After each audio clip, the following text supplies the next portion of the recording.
All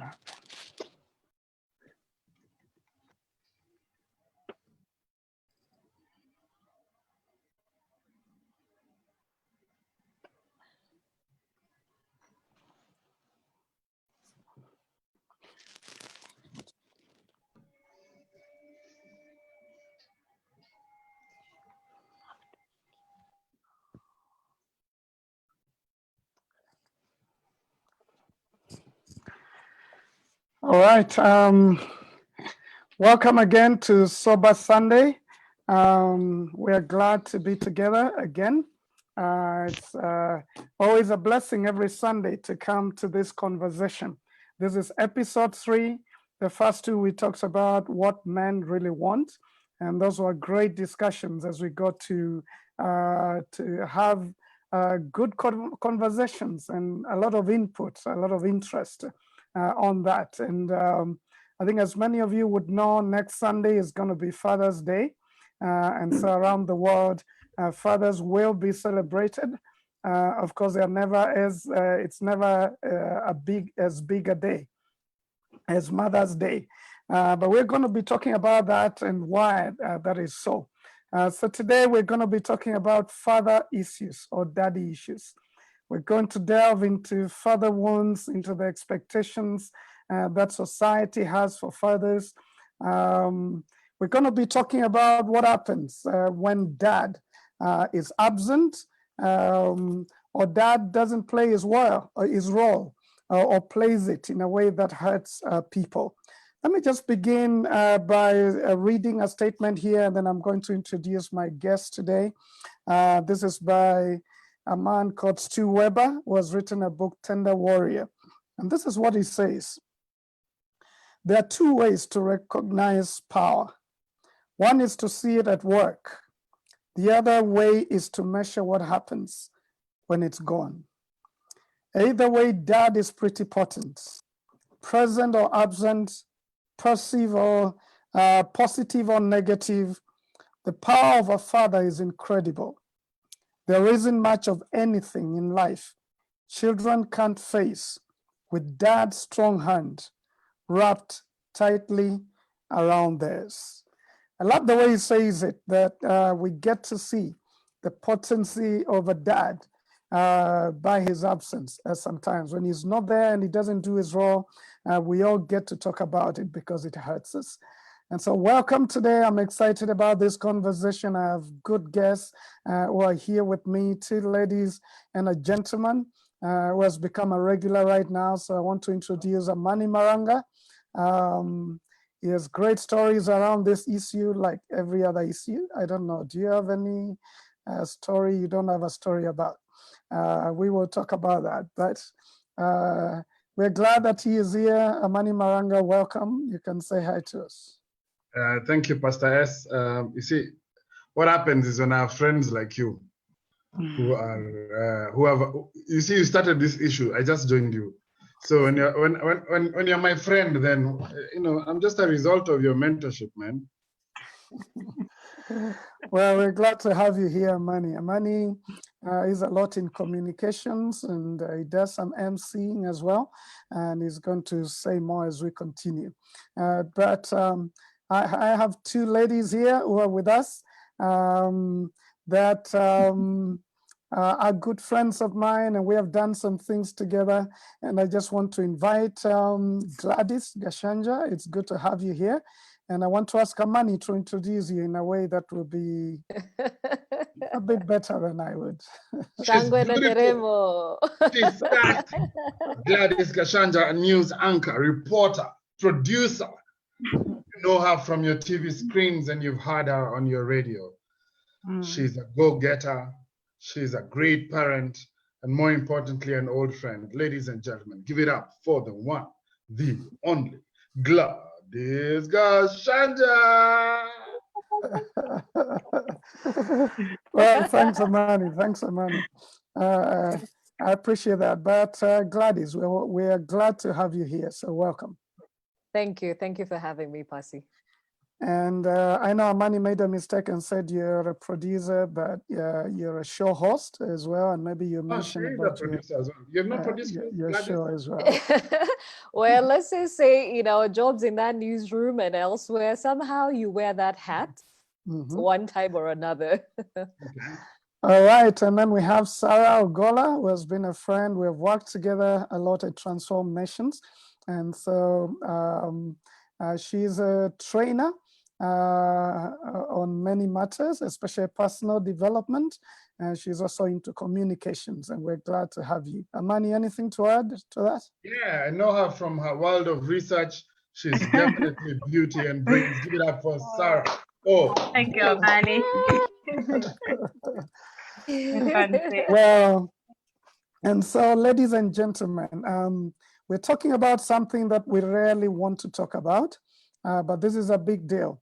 Last year, as Transform Nations, we did a survey across 5 counties and interviewed quite a few people, men and women across our country, Kenya, for those who are watching us from Kenya. And I just want to invite you, feel free to make some comments. Those of us who are with us online, feel free also to host a watch party and invite your friends. This is going to be a good discussion, but a deep discussion, because rarely do we want to talk about issues of home. We want to, I think in our African culture, you don't take what is home outside, we used to say. Whatever is whatever is happening at home or not happening, you don't take it outside. But I guess one ways of a healthy community is to be able to talk about reality. And that's what we're going to be doing today. I just want to start us off before I let you guys jump in. Just want to say I had a great dad. My dad had many of us. And so 20 of us shared the same dad.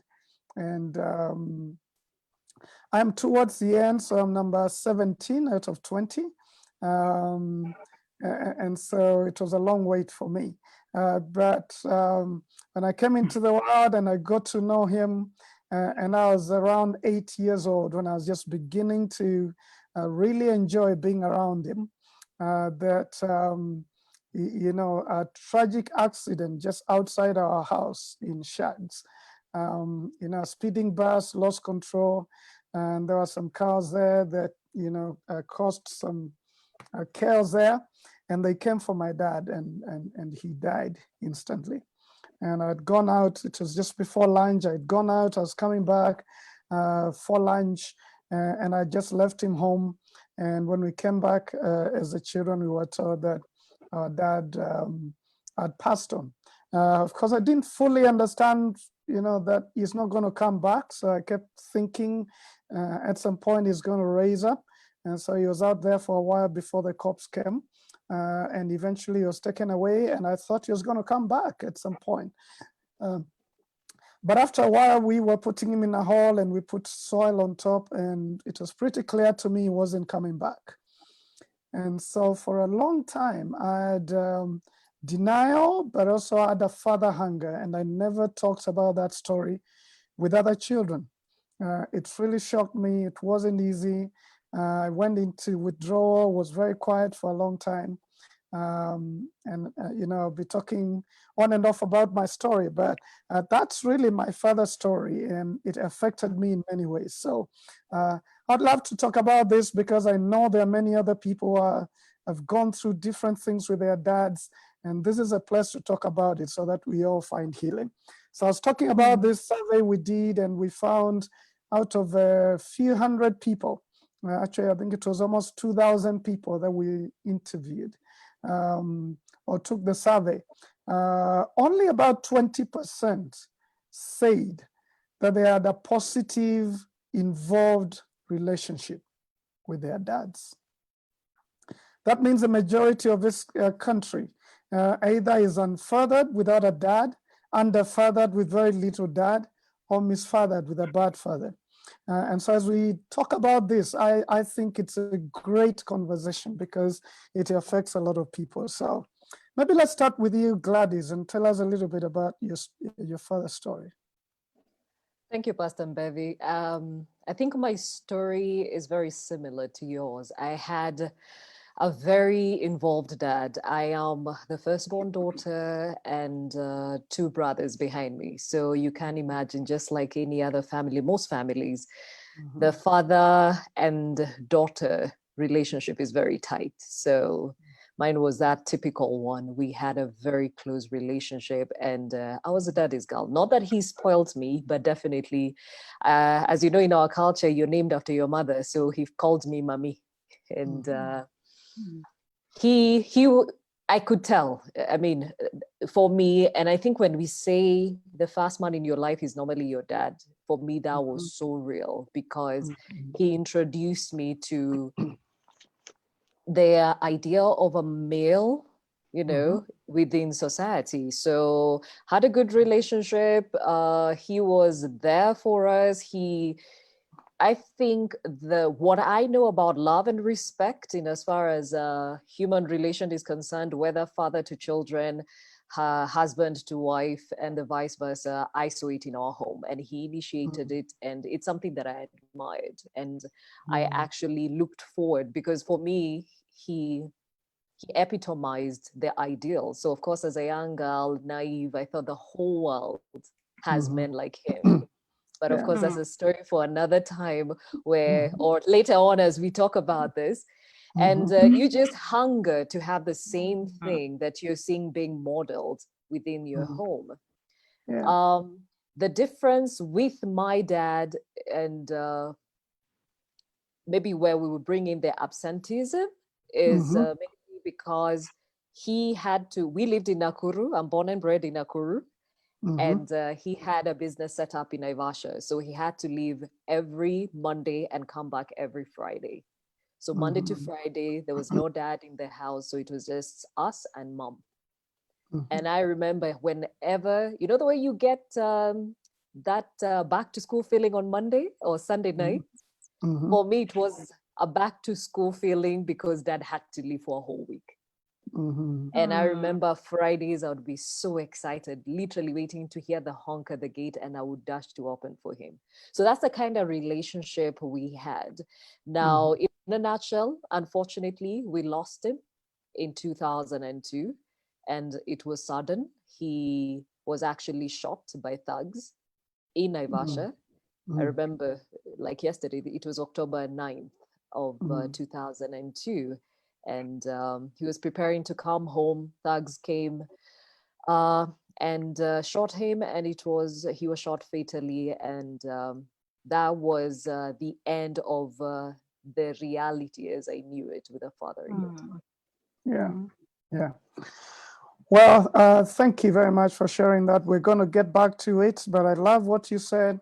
When dad is there and he's a good man, he becomes the first love for every girl. You get just to see this man and you get to love him, you know, and he just loves you, you know, for you. And that introduces you to the world of men. And I guess for boys as well, he becomes a first model of what it means to have a man around you. So we're going to get back to you and get to know what happened after that. Amani.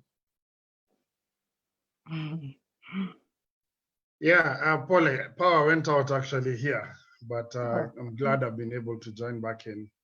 So my father's story is a little different. I was brought up by a single mom for the first 8-9 years of my life. So I didn't know my father up until that point. I knew bits and pieces of who he was. And then you know, my mom got married to the man I now call dad. But then he came into my life, and there was this, you know, he was another guy coming into my territory. So we didn't start off as buddies, you know. We didn't start well. I got to meet my biological father when I was 18. So I'd spent a lot of my childhood rejecting the man that you know, my mom married, because I knew I had another father somewhere else, and never really accepted him. Especially my teenage years, we really went at it with each other. Then when I met my biological father, then I realized that he had another family, and he had a life he had built outside of me, and I'm meeting him when I was 18, and so he must have been building it for a while. So I had to make a choice on which father to then identify with, and so I chose the man that I now call my dad, who in my adult years we've been able to make a friendship and a good relationship. But I mean, growing up without that relationship was terrible. You grew up insecure, you grew up with rejection. You feel rejected even if no one is actively rejecting you, because the person who you feel like you needed acceptance from was not there. So I don't have stories of those stories you hear, my father taught me this, my father taught me that. I don't have those stories not because my stepdad didn't try to do those things, but I wasn't willing to learn from him. And then my biological dad wasn't there, because I was waiting for him to come and rescue me from this no dad situation. With my adult life, that has changed, but I think I spent a lot of my 20s and maybe early 30s just dealing with the effects of not growing up with a strong father relationship shaping who I am today. Okay. Well, deep stories here today. Yeah, deep stories. I think we're just saying it as it is. Of course, we respect the men who are fathers in our lives, but we've got to say the truth to set us free, so that we may be able to allow many of you out there who are listening in and watching us just to think about your father's story, because it impacts on you. And just to say, for many of you who are joining us right now, please feel free to share this link with many other people, invite others. We're going to be talking about daddy issues and how they affect us. I know there are many single moms who are joining us and want to hear this, and we just want to invite you into the conversation. So we're going to come back to the impacts of our father stories and what we can do about it. It's going to be happy ending. But Sarah, tell us a bit about your father's story as well. Yeah, I think I was just about to ask you if you ever get used to sharing this story, even if yeah, it's deep. It's quite deep. So my father, I'm from a very big family. I'm the ninth of my mother, the ninth and the last of my mother, and my father has a second wife, and we have 5 other brothers and sisters. So it's a family of 14. We're quite big. And my father was a provider. He provided for us. He tried his best to make sure that we went to school, and we had clothes on our back, and that was really, I think something that he did very well. I think he was also very, driven to make sure that we went to church, and he made sure that we were, grounded in church. Even though maybe he didn't lead us in prayer per se, but it was a big deal if you said you don't want to go to church. Actually, you would be chased out of the house. But I think a big side of him that has really affected us as a family was that he was violent. He was violent, and that led to separation with my mother. And I just remember living in an environment that was very fear-driven. I don't know that. I have very few memories, first of all, of my childhood. And I think that is possibly because my mind tried to manage the atmosphere, or tried to deal with the atmosphere that I lived in through just repressing whatever memories. But I think I just remember being in a lot of there was a lot of strife, there was a lot of fighting, there's a lot of tags back and forth. And Gladys talks about being daddy's girl. I'm just like, whoa, what is that? Yeah, what is that? What does that feel like?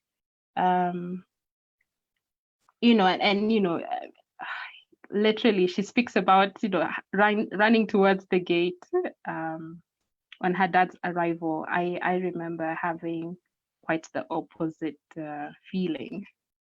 And not because I didn't love him, it's just because there was just so much fear to be around him. Yeah, and it was a difficult relationship with him. We had little to no relationship really. I don't remember ever sitting down and having a conversation with my father. I remember talking about the list that I need to go back to school with. And that list being, I think all parents do that. Yeah. But yeah, our relationship was very transactional, is what I would say. Needs based. But then there was a lot of fear also in our interaction. Yeah. Wow. I don't know what to say. That's quite deep. And I think why for me it's very deep is because there are a lot of homes where that's happening in Kenya today, where men are violent, against the mother of their children. And of course, that affects the children very badly. I just want to emphasize something there as I appeal to all the men across the country and wherever you will watch this, that violence at home has very tragic effects. Firstly, of course, on yourself. As a man, you become a victim of your own violence. On the woman, that's your wife, that you call your wife. And of course, if it was your wife, then you wouldn't hurt your wife in that way. But it is tragic effects on her, has tragic effects on the children. Psychologists tell us when children see such things happening at home, then they are forced to take sides, which is very hard. But secondly, they feel like they want to manage the situation. And so they don't have a chance to be children. They're just trying to figure out what they could do about the situation. So it's a very sad thing. And I think just to appeal to the men out there, and I know there are different things which may bring you to that point of violence. It doesn't help anyone, including yourself, to bring violence at home. It's a curse and not a blessing. And so I pray that many more men will choose sobriety and for us to be able to deal with situations without violence. But thanks for sharing that, Sarah. Let's come back to you, Gladys. Suddenly your dad is not there, the rock of your life, the love of your life as well at that point. What goes on? What goes down? How does that impact on you? It's interesting because I'm one of those people that's very intuitive, and on this October 9th, and I was very unsettled. I had butterflies in my stomach. I couldn't really describe why or explain why that was happening. And I remember my very good friend back in campus, and she's still one of my very closest friends, had to actually take me in her room because I just could not settle. And unfortunately, I guess it was a way that, one of those things you kind of wish God can give you an idea of what is going on so that you stop it. But unfortunately, that's the night he was actually killed. And I remember when the news was broken on now October 10th, that knock on the door, and a family friend was sent to break the news to me now that I'm from Nakuru. So they sent a close friend of the family.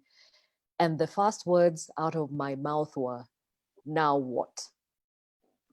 Like, it felt like somebody came and stole my life, like the world, like literally took the globe and ran with it. And I was dazed there for a while. I really was. And as I mentioned earlier, I'm the firstborn. So first instinct kicked in. Literally be the firstborn, get things in order, protect your mother, protect your siblings. The rest you'll deal with later. And at that point, I was still taking my studies at Daystar University at the River campus. And this was in 2002, only had one semester before graduation. So you can imagine, first of all, that dream has been taken away from you, knowing that he was your greatest champion. And you're like, okay, I'm going into the world without him. How is that going to look like? And I remember since then, it's just been, I promised myself I was never going to go back home to ask my mother to give me money or to take care of me. I had to be the firstborn. And thankfully, because he had modeled hard work and the value of the same, and also emphasize, again, by modeling what love and family looks like. I knew these are the things that I wanted to have for myself. And it's interesting how we actually interpret loss, because I went in, and as I had promised myself and prayed to God, went into the world, hustled to get a job. Thankfully, I did, all out of campus. So we had something for all of us.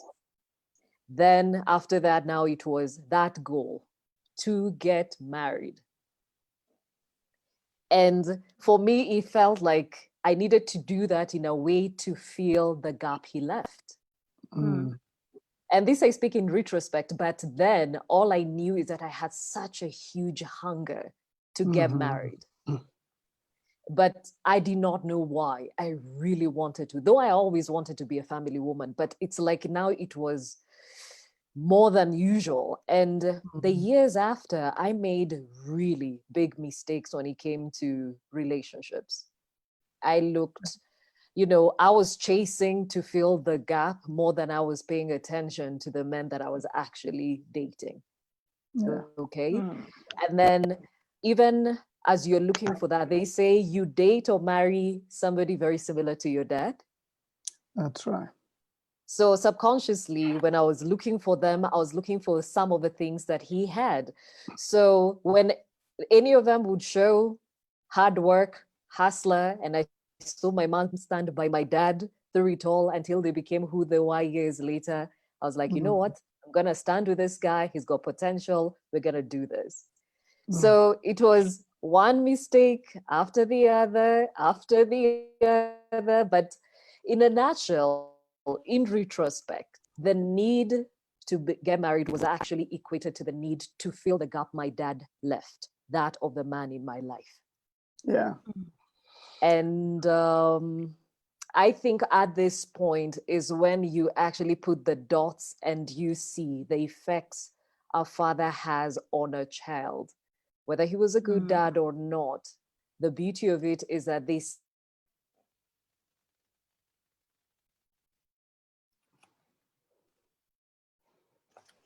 Gladys, are we still with you? There's a network. Of course, it's different for boys and girls, but yeah, my story actually brings that to the fore. Well, we lost you for a few seconds there, but I think we got the drift of it.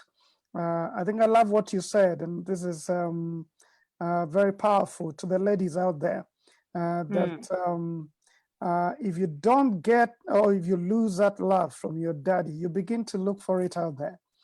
There's a lady I was talking to recently who was telling me I've dated the wrong men because I was looking for a daddy in men.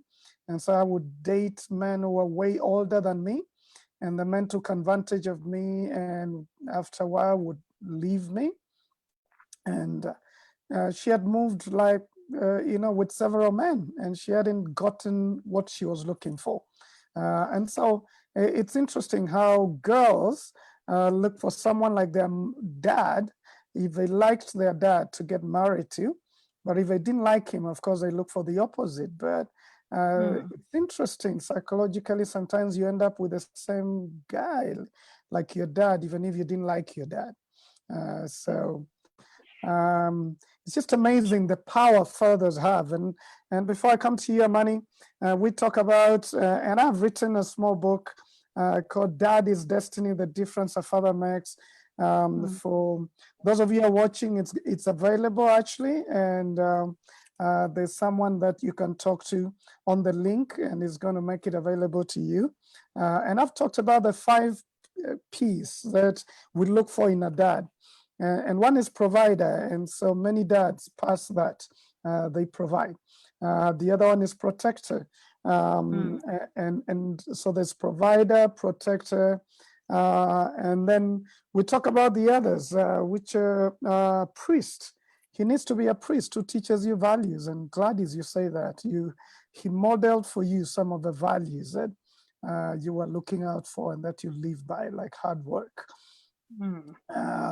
And of course, there's a prophet. I think a dad calls you out, just tells you who you are, and celebrates you, calls out the femininity in a woman, in a girl, the woman in a girl, and the man in a boy.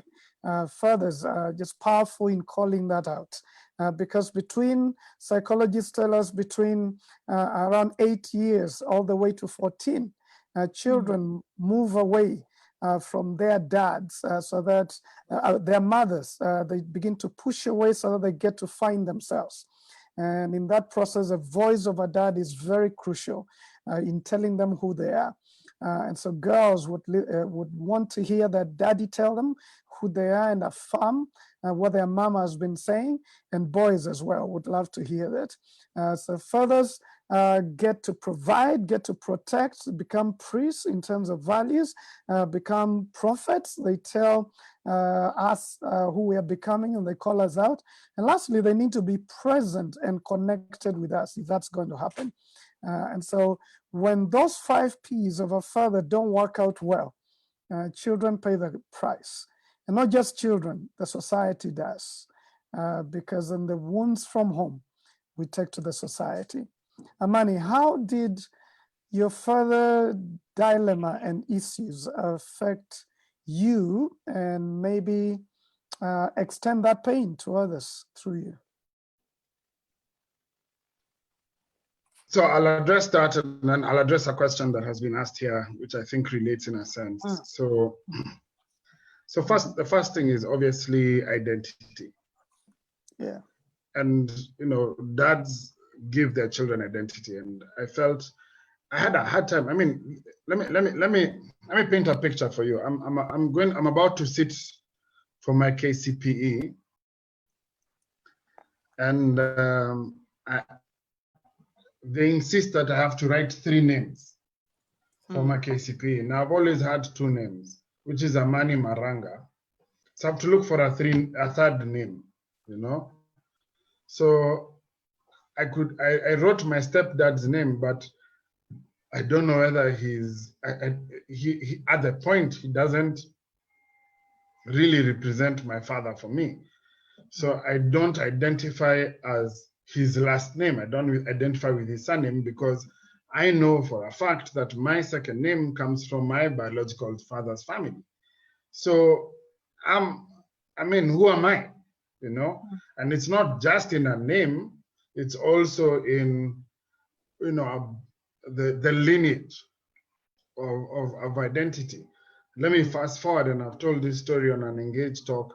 When I had a son coming, I struggled on who to name my son because of the same identity issue. So this is playing out now many years later. I have a son coming, I have 2 fathers. I now have some sort of relationship with both fathers. So do I name him after my biological father, or do I name him after the man that has brought me up? And that was a big dilemma for me. I'm grateful that I named him after the man who brought me up, whom I now call dad, because he really was my dad. He was my dad, but identity was a huge issue. Let me tell you how bad it was. I spent my entire high school years looking for my father. I've told this story before about how I found the telephone directory, the big red book that Kenya Post and Telecommunications Corporation used to have. I found it, and I looked for every Maranga that was in that directory. I knew a few things about my dad, bits and pieces of information that you look for. And I'd settled down to 2 possible Marangas in this country that could have been my father. There was no Facebook, there was no Instagram, there was no, we didn't have the internet, we didn't have the tools today that you can use to. I spent my entire high school looking for the man. When I finally met him the year after high school, that's when I learned that, one of the 2 Marangas that I found was one of them, But if any of you need a PI, a private investigator, I have an innate skill as an investigator. I can figure this stuff out even without Facebook. That was really good. Yeah. But the other thing is definitely now things like, how do I relate to women? Okay.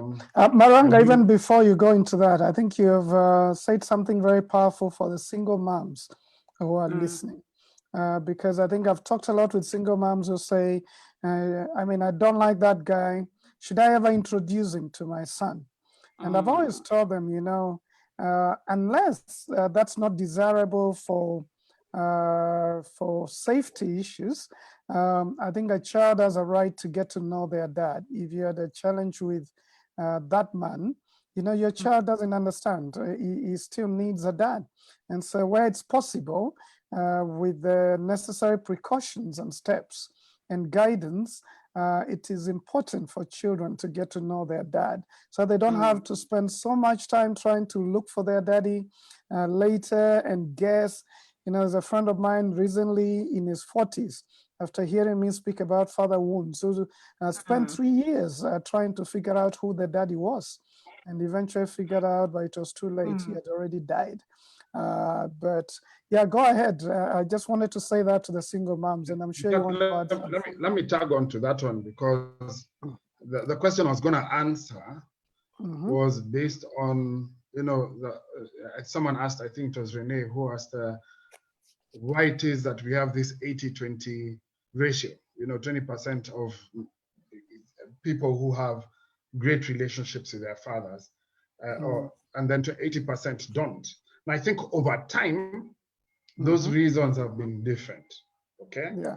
I think over time, those reasons have been different. If you think about the age of our parents, when we start even with the colonialists, they took the plucked fathers away from their families, put them in concentration camps, and that already, changed that dynamic. When you think about post-colonial work, people came to Nairobi to look for work, and so they left their families back in the farms because of that provider role.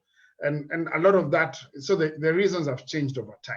I think one of the big ones for this generation now is still provision, because men spend a lot of time with the pressure of maintaining and keeping a certain lifestyle for their families. And so even if they're with their families, they're not present, because they're there looking for bread, for school fees, for and like Gladys mentioned about her dad, he was working out of a few kilometers away from home and would come over the weekends. That has happened to us as well. But I think there's something you've said that I want to highlight, and I don't mean to attack, but I need to highlight it. I think today a lot of children are growing up without their fathers unnecessarily. I am divorced. I am present in my children's lives. I have full access of my children. I spend weekends, sometimes weeks on end with them. I see them every week. I call them almost every day. We have a full relationship with my children. Yes, I'm not present living with them, but I am present in their lives. I think there are many fathers today who have one of 2 scenarios. You have children with someone you're not married to or used to be married to. You're, as a result, either of whatever that relationship has been, you with the mother of their children, then you're unable to see your children.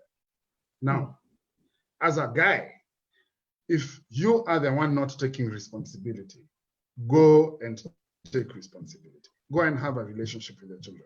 I know it's easier said than done, but go, try, do something, start somewhere, but start, build that relationship. But I also want to say this to the single mothers. I know a lot of men that don't have a relationship with their children because their mothers have refused for them to have a relationship with their children. I know that for a fact. And let me tell you, you who thinks you're punishing a man by not having them see your child, you're damaging your child. You're punishing your man, and in the process, you're punishing your child. And that child is going to grow up with a lot of issues just because you were proud, too proud to let them have a relationship with their father. Yeah.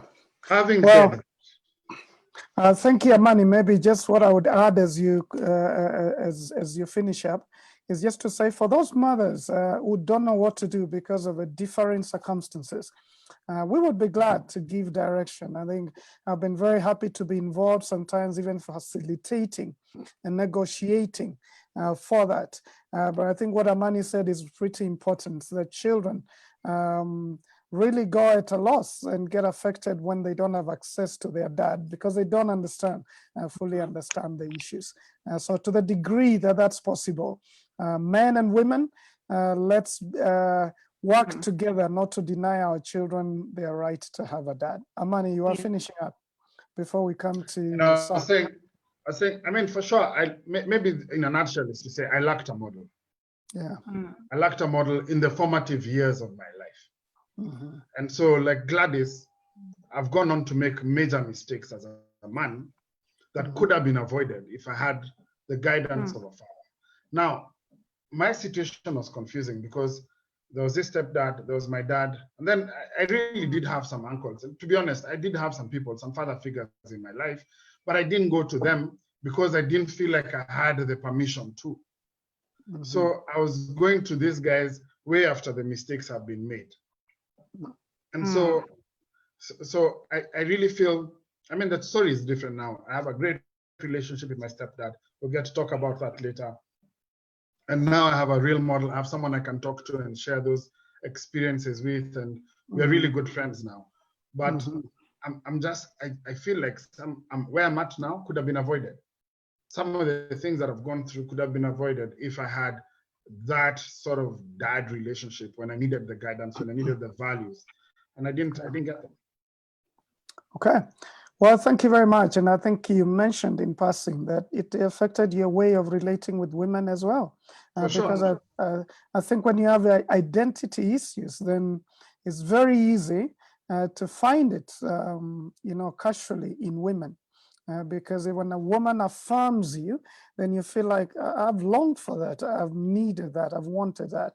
And before you know it, then you're in relationships that you have no business being in. But thank you for sharing your story.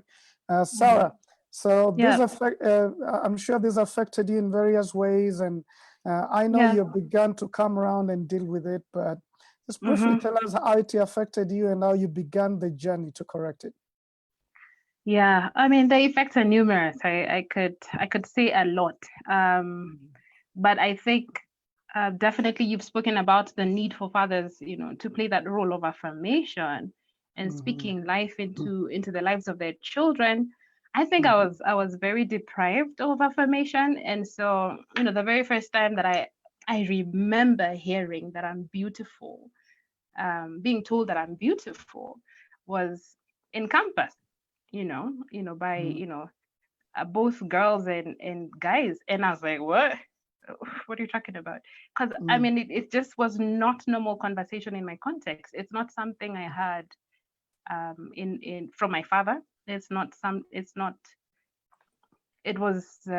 not something that was usual in my family context, to be affirmed, to be told you're good at this, you're good at that. And so, of course, then, in that space of lacking, what maybe you would even say is basic affirmation, then, even what is basic seems like it's extraordinary. And your response is shouldn't, match what that basic affirmation is. So, I think even in that same context of speaking about affirmation and love, I think it also affected, my capacity to be vulnerable in relationships, because I think perhaps it was an unspoken rule to not express love, to grow into like, oh, let me hug you, or let me hug you back. It's a bit awkward. Or, you know, a friend says, I love you. And I'm like, okay, yeah, people say I love you back. So I've seen how it's played out, you know, in relationships with my girlfriends. In the work context, I have seen it play out, you know, the lack of vulnerability. People are not able to see the soft side of you. And so you just come off as this person who is extremely aloof and just, you know, it's just, you know, let's just get the work done. People are not able to see, you know, the soft side of you, because then it's almost like you've not been taught what that looks like. So there's just like a, you know, what you know is, you know, to go straight out and to be aggressive. You know, and it's taken me time to warm up to the reality of, okay, you know, I can learn how to be vulnerable. Of course, you know, Amani and Gladys talk about how it's affected their relationship with the opposite sex. I think mine is not any different. Gladys talked about, you know, your father being the first man in your life. And that's the reality. He wasn't the ideal, but I can't run away from the fact that he was the first man in my life. He was a standard of masculinity, as much as it's not positive masculinity. And so there is something inside of me that gravitates toward the kind of man that he was, which is something I have to be very conscious about on a daily basis. You know, sort of like go through that renewing of your mind process. Because then what you know is what you know, but it's not the standard, it's not the ideal. So you have to reshape your thinking. Well, so, you know, speaking about the journey of go ahead. Go ahead. So you know, speaking about the journey of healing, I honestly don't know that I was so awake or aware to the amount of pain that I had harbored, or that I was, you know, just keeping inside of me. But I think being in the right space, and for me at that point it was Transform Nations, just being in that context where you were constantly talking about the need for good fatherhood, and being exposed to the programs that Transform Nations runs, that really just showed me, oh, okay, it's meant to be different. Oh, there's a standard. Oh, there's pain, there's healing that is needed. So I think for me, it's exposure to those kind of conversations that really facilitated the start of my journey. But I think at a personal level, other than, you know, you could be exposed to the right information, but, you know, choose to not do anything about it. I think acknowledging the pain for me was the first step, like just being able to say, okay, there's a lot that needs to be processed here. There's a bit that needs to be dealt with. I also had to face the dysfunction habits that I had picked up as coping mechanisms. I had to, you know, sort of just look at yourself in the mirror and say, okay, this is as a result of XYZ. And, you know, I need to face that and, you know, start seeing how I can be better. And heal. Okay. Well, thank you very much. It's amazing how time flies, Gladys. But I think this is such a deep conversation. We need like 3 hours. And the amount of pain that is in people. Recently, I talked about this in a university college, and I stood in front of those kids and I apologized for what fathers have done to them. And there was just so much tears and crying that for almost an hour and a half, kids were just crying, young people, because of the pain that they carried from their dads. And so I just want to say to the dads out there, we're a big deal to our children. You may not take yourself very seriously, but you model what masculinity is. You model what authority is, masculine authority. You model a lot.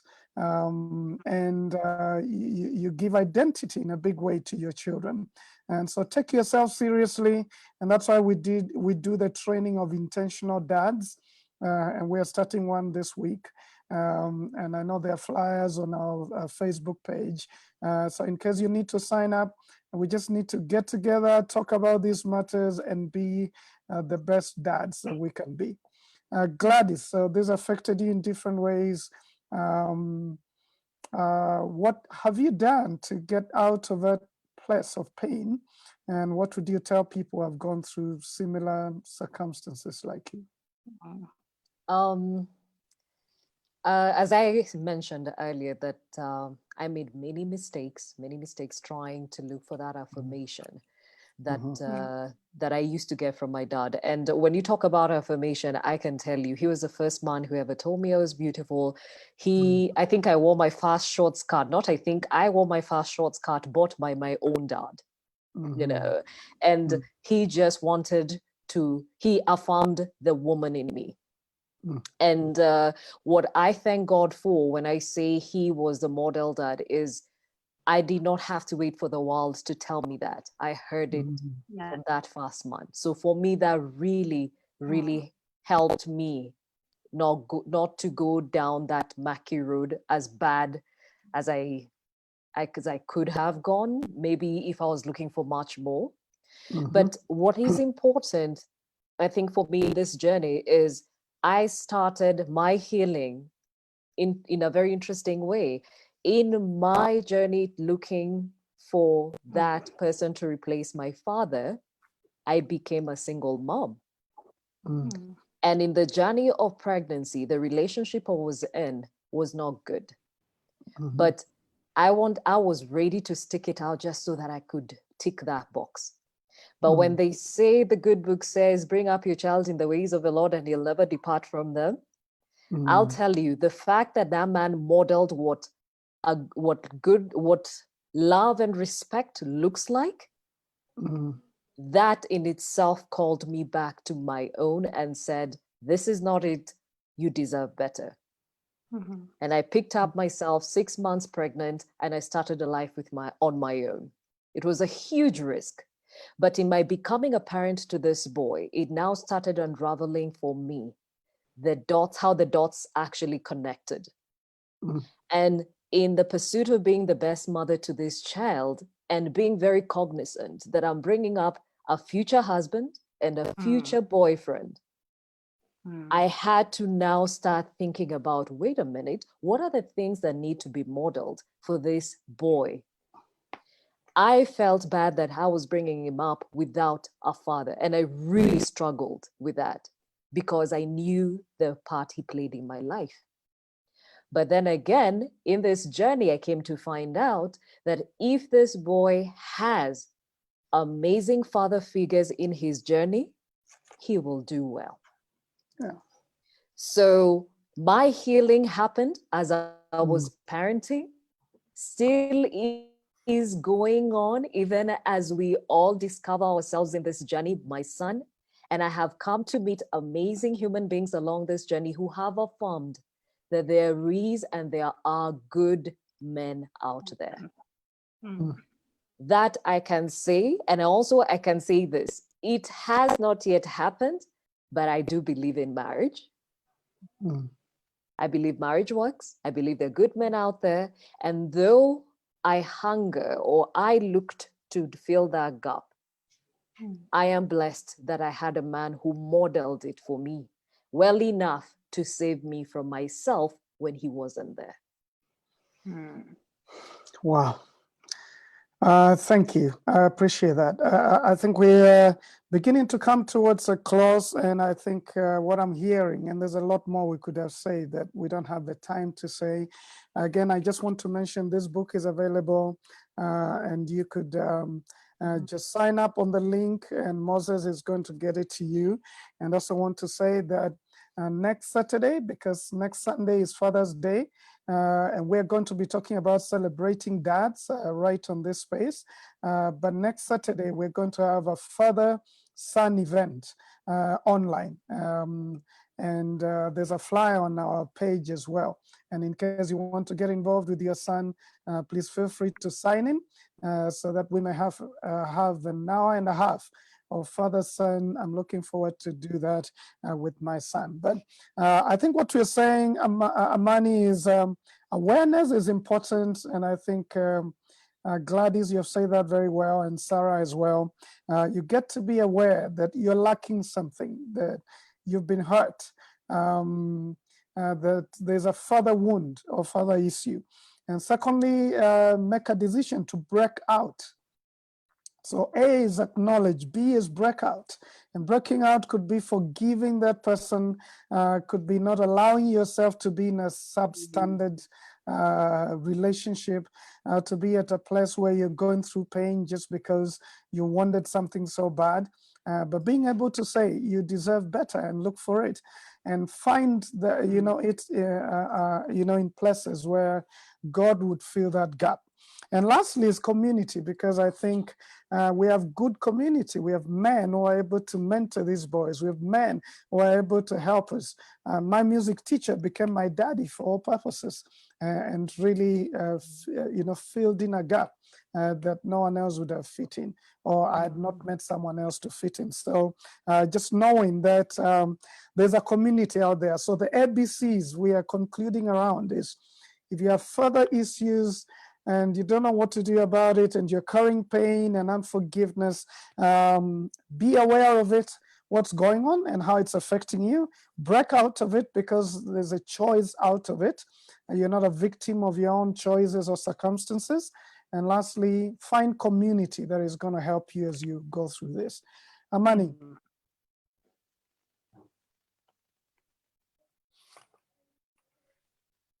Amani, you're muted. I want to add a C to your ABCs. Yeah. I think when you talk about break out of it, I want to say confront yourself. Yep. Confront yourself. Allow yourself to go through that painful process of confronting yourself, because you cannot remain a victim of your father's bad behavior or whatever it is, absenteeism, death, or you cannot remain a victim of that for the rest of your life. Yeah. You need to be able to confront it and deal with it and start your healing journey. And I think what everyone has said here, what Sarah said here, what Gladys had said here, what I've said, what you have said, I can't believe you're number 17. We need to have this conversation. 17. Amani, so keep talking. Yeah. So I mean, we've said there's a difference between confronting your father and confronting yourself, because That's confronting yourself takes power back to you. That's true. Actually taking responsibility for your own healing, for your own process, whether your father is there or not. And I think what I've had Gladys say, I've had Sarah say is that, and so I just want to ask guys to not remain victims, because that's now your choice. What happened to you may not have been your choice. But what you do about it now, that's your choice. So confront yourself, take charge. I like it. And Amani, I know we don't have time for more details of your story, but I know you had to make a choice to forgive. And many people don't forgive because they think forgiving is rewarding the guy who hurt you. But that's wrong. Forgiveness is a self-gift, is releasing yourself from the impact of what happened so that you'll be free to deal with it, so that the person who hurt you many years ago doesn't continue to control you many years after the fact. And so forgive, let it go. And Sarah, I know you went through that as well. Yep. Yeah, go ahead and explain. I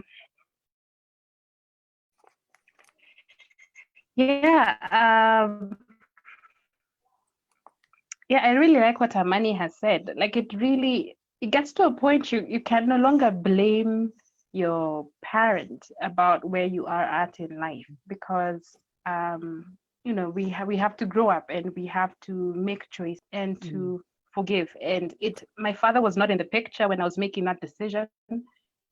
He was not aware that I'm going through my process of healing. I was not in conversation with him. And so this was completely like independent, like it was my choice, and it was my process. And so I got the community that you spoke about around me.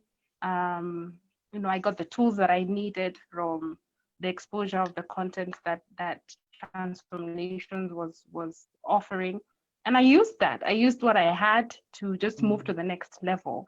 And confronting yourself is not easy. Confronting the pain is not easy, but it's necessary.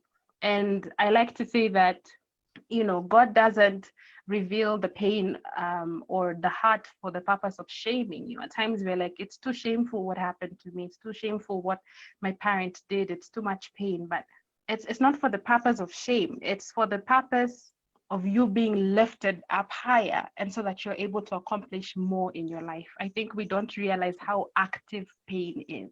Pain is so active in our lives, but we treat it like something that is dormant. It's not. It eats you up. It eats up your potential. It eats up your love for other people. You know, it eats up so many parts of us, and we need to realize that pain is active and not play games with it, and make a decision to go through the process for ourselves. Yeah. Well, thank you very much. I think what I would add there is that pain makes us unreasonable. We get to make unreasonable decisions and choices. So the sooner we deal with it, the more sober we become in what we get to do. And now I know time is up, but we will just take 5 more minutes to go around and just say, and maybe just let me say, for the men who have grown up, you know, without dads like myself and Amani to some degree, that one of the things I've come to realize is that a man becomes a man among other men. And I think that's why we do this a lot in Man Enough program, which we're now doing online. We have one of the topics there is about the wounded warrior. And we talk about father wounds, mother wounds, and other wounds. And as we come together as men, we get to deal with those wounds so that we do not deny those around us the best of ourselves, the best of masculinity, because of what we went through. So I want to invite all the men to come and join the tribe of Man Enough. We get to deal with some of these things. And also just want to say, again, we have many other programs that are available that are on our Facebook page. And we want to invite you because our desire is to deal with these issues. And this 1 hour here is too short a time for us to do justice to a heavy topic like this one. But Gladys, what would be, I mean, there's a lot of people are talking online and talking about the difficulties they have faced. What would be your word to a lot of people who are either fatherless or have been wounded by their dads, single moms? Just last words. I think of importance, and I think Maranga actually touched on the same, is that you've got to own your story. You've got to own your journey. Your past is a reference point. It's not your reality. And by the way you can make that real is by first accepting that, yes, it had something to do with what you went through, but out of it, you learned something that brought out the best version of you. If you can let yourself go through that and come out a winner, then I think it's come full circle.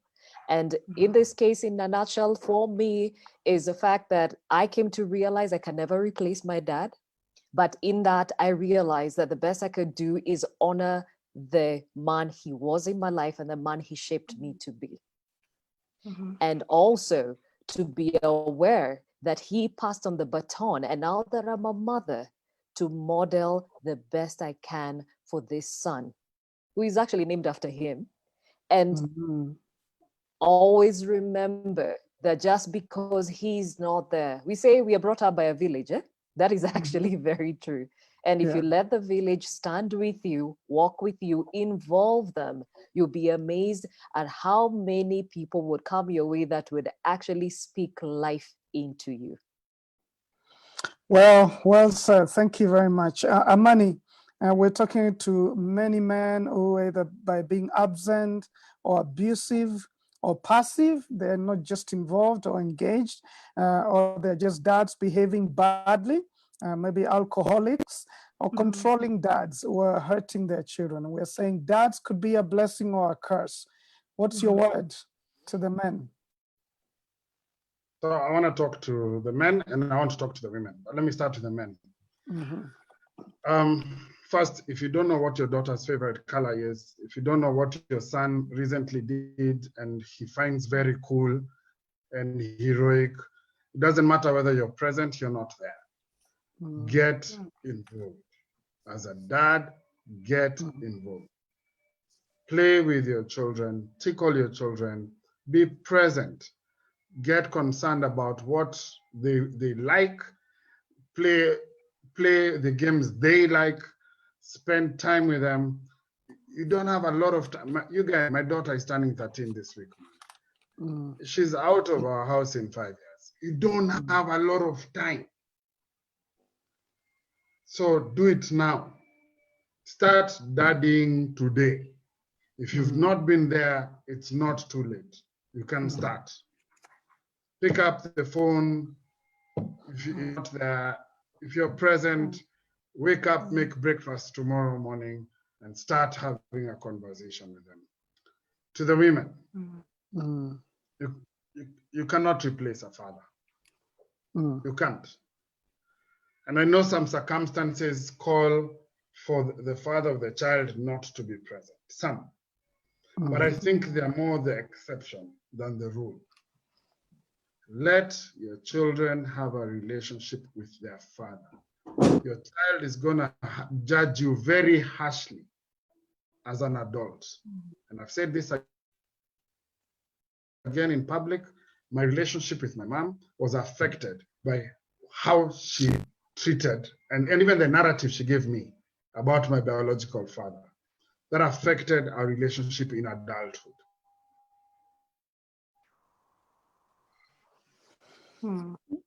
Okay.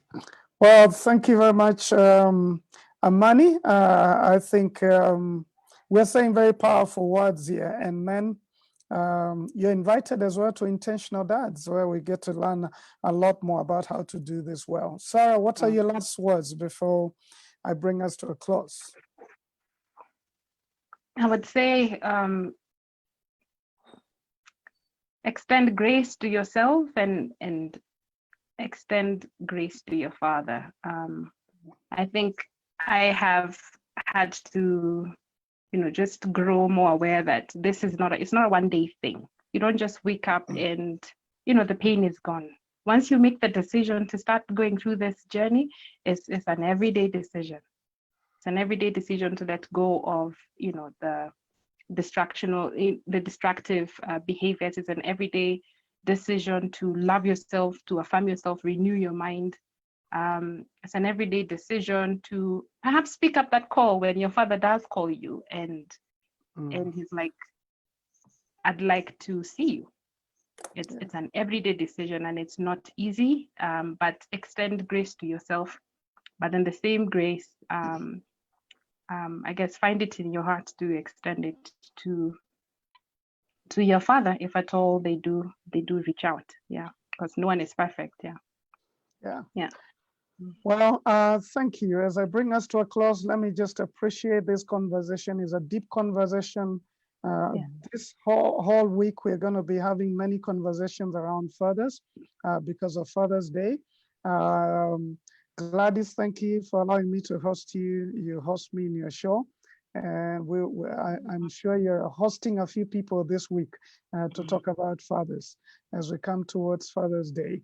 But just want to appeal to all the dads out there. Let's be the 5P fathers who are present with our children, who are providers, who are protectors, who are priests, who teach values, and who are prophets. I believe the world is going to be a completely new place and better place if fathers get involved. The quality of masculinity in any generation is directly the quality of the fathers of that community. Fathers determine the standards of masculinity in their generation. And I want to close with a story of Nelson Mandela. He was my hero. I read about him, and when he passed on, I watched his, those several days before his funeral, I was watching, I was glued to the TV just to celebrate this hero. And one day there was a South African journalist who got to talk with one of Nelson Mandela's sons. And I'll never forget that moment. As I sat there and looked to the, listened as this journalist interviewed the son, this is what the journalist said. He said, how does it feel like when everyone, Obama and all of these great people from all over the world are trying to change, their calendar to be able to come for your dad's funeral? How does it feel like when your dad is a hero of the world? He looked down and he looked up and he said, you know what? I'm happy for the world because my dad was the world's hero, but I didn't know him as a father. I did not know much of him as a father. And so let them celebrate. I really don't have too much to celebrate. That was heavy on me. And I pulled a pen and paper and wrote down this statement, that I believe I want to be the kind of hero who is crowned at home first and then celebrated in the world, and not the other way around. I want to be truly a hero when I'm a hero to my children and I do my part. So men out there, let's be heroes first at home. Let's be crowned at home, and then the world can celebrate us. Let's be what we are supposed to be. And for all of you who have gone through very difficult seasons of your lives because of the hurts and misdeeds of your dads, as men, we just want to apologize for all the pain that is out there and pray that you will find it in your heart to let go so that you will be free for it. And I pray that God, who is our perfect dad, is going to come into our lives and bring healing. And I just want to ask all of us to look at God, who is our perfect daddy. And I pray that what the Bible says in Malachi 4:6 will come to pass, that in our generation, the hearts of fathers will be reconciled to the sons and daughters, and the hearts of the children will be reconciled to their fathers. If that doesn't happen, then a lot of pain goes around. Thank you very much, everyone. We would love to have some of you next week, but we'll be talking about it. And next Sunday, we get to talk about celebrating dads. And we want to ask many of you out there, please write us a story about what you celebrate your dad for. Gladys, thank you very much for taking time to come in. Sarah Gola, we appreciate big time. Amani, I don't think you had a choice, so thank you for being here. But thank you guys, and those of you who need to join in the programs that are on our page, you're very welcome. God bless you and have a good night, everyone.